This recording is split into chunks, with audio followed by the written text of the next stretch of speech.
شوفي في كاس تاع افريقيا في لي ماتش وعلى الحقره، انا شفت على حسب ما شفت الحقره غير الجزائريين، باسكو حسيتهم ما يبغوناش.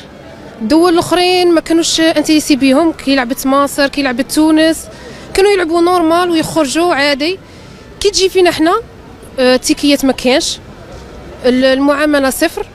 وعلى اليوتيوبر هذاك كيسموه القاسمي، هذاك زعما كان يدير فكاهه هو وصحابه. مام ثاني واحد اخر، كاين واحد اخر على كي كان يهضر في التليفون نسيت اسمه، ثاني كان هذاك على كان يهضر في التليفون نورمال، قالوا راه يصورنا ويصور في الامن تاعنا وكلش. هذه زعما تبان باللي حقره كبيره. انا اصلا ما نشوفهمش وما نبغيهمش اصلا. انا من الاولى زعما ما عندي حتى كونتاكت مع المغاربه وما نتفرجهم، ما عندي لا في التيك توك لا في اليوتيوب لا في التيلي، خاطيني وخاطيهم زعما.